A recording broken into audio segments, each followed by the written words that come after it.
Hi అండి. ఈరోజు మనం చేయబోతున్నాం బ్రెడ్ ఆమ్లెట్ అండి. ఇది సూపర్ అంటే సూపర్ టేస్ట్ వస్తుందండి. చాలా బాగుంటుంది. చిన్న పిల్లలు చాలా అంటే చాలా బాగా నచ్చుతుందండి.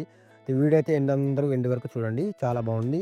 ఈ వీడియో అయితే స్టార్ట్ చేసుకున్నాం. చూడండి నేనైతే 3 కోడిగుడ్లు అయితే కొట్టుకున్నానండి ముందల. మీరు కూడా బౌల్‌లో 3 కోడిగుడ్లు కొట్టుకోండి. అలాగే పచ్చిమిర్చి సన్నగా తరుక్కున్న పచ్చిమిర్చి, అలాగే సన్నగా తరుక్కున్న ఆనియన్, అలాగే సన్నగా తరుక్కున్న మనం టమాటా ముక్కలు, అలాగే సన్నగా కొత్తిమీర, తగినంత కారం వేయాలండి. నేనైతే ఒక టేబుల్ స్పూన్ కారం అయితే వేసుకున్నాను. అలాగే తగినంత అలాగే సాల్ట్ కూడా వేసుకోండి. తగినంత సాల్ట్ వేసుకోండి. ఒక లైట్ కొద్దిగా పసుపు వేసుకోండి. కొద్దిగా వేసుకోండి. మరి ఎక్కువైతే వేసుకోవద్దండి. మరి ఎక్కువ పసుపు అయితే వేసుకోవద్దు. మొత్తం గడ్డి తీసుకొని మొత్తం బాగా మిక్సింగ్ అయ్యేదాకా బాగా కలబెట్టేయండి.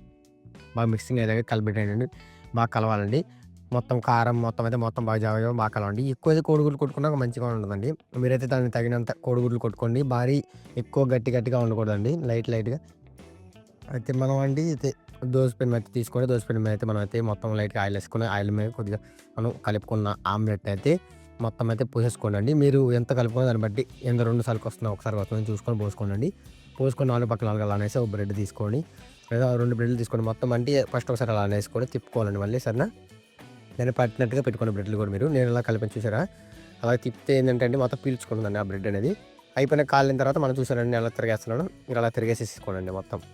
ఇటు తిరిగి సెట్ చేసారంటే ఎలా వచ్చిందో అదండి. ఇప్పుడు మనం అయితే ప్లేట్‌తో కోసేసుకొని మొత్తం ముక్కలుగా 4 ముక్కలు చేయాలండి ఇప్పుడు దీన్ని. నలుగురు తినాలి కాబట్టి 4 ముక్కలు చేయాలి. అసలు ఎంత బాగుందండి తెలుసా? చిన్న పిల్లలకైతే సూపర్ అంటే సూపర్ నచ్చుతుందండి. ఒకసారి చిన్న పిల్లలు చేసి పెడితే రెండోసారి అసలు మర్చిపోరు. మళ్ళీ ఊరుకోరుగా అడుగుతుంటారు. భలే ఉంటుందండి టేస్ట్ నిజంగా. అసలు బాగుంటుంది. ఒకసారి మీరు టేస్ట్ చేసి చూడండి. వీడియో నచ్చినట్లయితే ప్రతి ఒక్కరు లైక్ చేయండి, షేర్ చేయండి. ప్రతి ఒక్కరు చూసారండి నేను కోసిన పీస్ ఎలా వచ్చిందో కేక్ ముక్కలాగా. ఆ కేక్ ముక్కలాగా వచ్చేటట్టు ట్రై చేయండి సరేనండి. ఇంతేనండి వీడియో కంప్లీట్ అయిపోయిందండి. నేను మళ్ళీ మంచి వీడియోతో మీ ముందుకొస్తాను.